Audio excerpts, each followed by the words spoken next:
السلام عليكم ورحمة الله وبركاته. وأنا ونكسن بام الدعوة ديالكم سولوا هذا برنامج كأني صدح ليدا صوبناها صلى الله عليه وسلم. برنامج كصدح ليدا صوبناه هو كل ما قابنا إنه قادم دون نقار كم إذا أحاديث صدح ليدا هي كسوق النبي محمد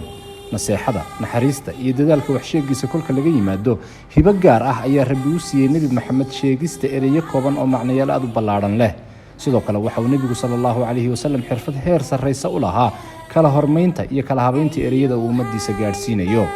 kani waa mid kamid ah badda aan xeeliga lahayn ee axaadiistiisa oo ereyo ku astaysan tirada 3 fariinta uu barnaamijkani sidaana waa inaad daawada dhugato oo dheehato ereyada suubanaha sallallahu alayhi wasallam kadibna aad adigu kala baxdo fariinta ay sidaan haddii ay tahay waajib uu ku farayo xumaan uu ku diidayo أما وأنا كعجت من النبي قاعد شعشهاي حديث كنا ما أنت وحورني صحابي الله يقنا أبو هريرة رضي الله عنه وما جاء يسأل ورنشر عبد الرحمن بن صخر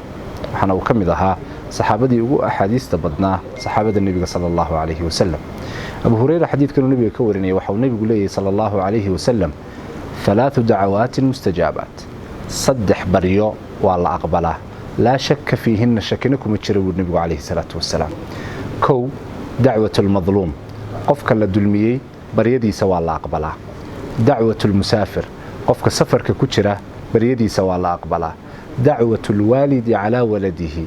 قفك والد كأه وحد علي دعاء يبريضة وإلمه سأدعينا والله أقبله بول النبي صلى الله عليه وسلم حديث كان وحصوص عليه إمام الترمذي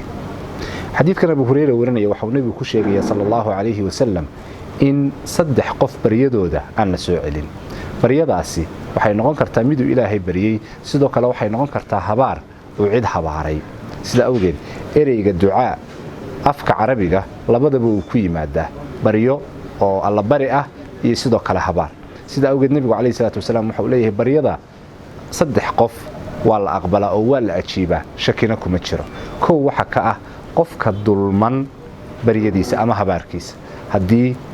qof la dulmiyo qofkaasi la dulmiyay waxa uu awood u leeyahay in uu fariin u dirsado Ilaahay subhanahu wa ta'ala oo cidii dulmiday uu habaaro habaarkiisana waa mid la aqbalayo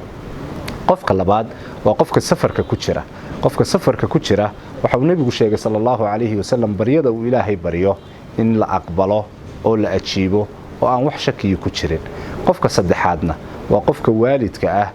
ee aabaha ama hooyada marka ubadkooda ay Ilaahay u bariyaan ama sidoo kale ay habaaraan labadaba waa la aqbalaya oo nabigu kaleey salaatu wasalaam waxa uu ku sheegay inaan wax shaki ku jirin sida awgeed nabigu kaleey salaatu wasalaam waxa uu inoo sheegay in waalidku ilmihiisa aanu habaarin sida awgeed nabigu kaleey salaatu wasalaam xadiidkan waxa uu inoogu sheegaya qofka waalidka ah baryada ilmihiisa uu Ilaahay u baryo ama habaarka ilmihiisa uu habaaro in la aqbalayo oo aan la soo celinaynin Ilaahay subhanahu wa ta'ala